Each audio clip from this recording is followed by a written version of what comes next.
అందరికీ నమస్కారం.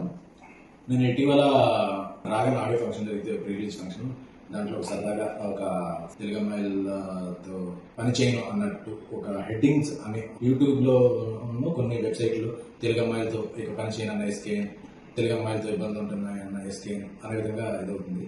ఈ మధ్యకాలంలో తెలుగు అమ్మాయిలు ఎక్కువగా ఇండస్ట్రీకి పరిచయం చేసిన అతి కొద్దిమంది నిర్మాతలు నేను ఒకరిని.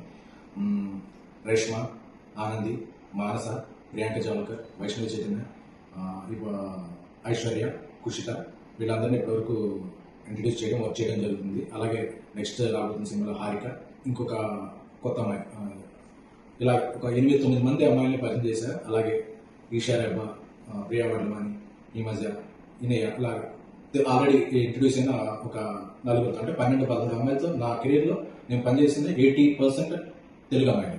సో నేను టార్గెట్ పెట్టుకున్నా. నేను తెలుగు జర్నలిస్ట్గా నా కెరీర్ స్టార్ట్ చేశాను కాబట్టి నేను అనుకున్న టార్గెట్ ఏంటంటే ఒక 25 మంది అమ్మాయిలు, వాళ్ళు వేరే స్ట్రీమ్, హీరోయిన్గా, రైటర్గా, ఆర్ట్ డైరెక్టర్గా, ఎగ్జిక్యూటివ్ ప్రొడ్యూసర్గా, డైరెక్టర్గా కూడా నాకు తెలిసిన సర్కిల్ నుంచి 25 మంది తెలుగు అమ్మాయిని నా పరంగా ప్రోత్సహించాలి, ఎంకరేజ్ చేయాలని. అంటే మనం పరిచయం చేసిన వాళ్ళందరూ టాప్ వెళ్ళిపోరు, అందరూ బాటం వెళ్ళిపోరు. బట్ మొదటి అవకాశం ఇవ్వడం అనేది ఒక ఇంపార్టెంట్. సో ఇప్పుడు నా నెక్స్ట్ 3 సినిమాలు తెలుగు అమ్మాయిలే. అందులో ఆర్ట్ డైరెక్టర్ తెలుగు అమ్మాయి, ఎగ్జిక్యూటివ్ ప్రొడ్యూసర్ తెలుగు అమ్మాయి, రైటర్ కూడా తెలుగు అమ్మాయి.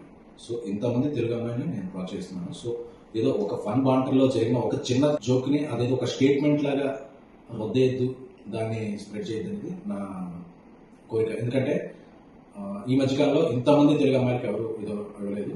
ప్లస్ నేను దాన్ని ఒక ఉద్యమంలా ముందుకు తీసుకెళ్తున్నాను కాబట్టి ఏదో ఒక జోక్లా తీసుకున్న తప్ప దాన్ని ఒక స్టేట్మెంట్ లా తీసుకుని ఇక తెలుగు అమ్మాయిలకి అవకాశం ఉంటుంది. ఎందుకంటే నేను చేస్తున్న సినిమాలు, చేయబోయే సినిమాల్లో కూడా నా ఫస్ట్ ప్రిఫరెన్స్ తెలుగు అమ్మాయిలకే. సో దీంట్లో ఇక ఎటువంటి ప్రచారాలకి తావే వద్దని కోరుకుంటున్నాను. Thank you. మీ ఎస్కే.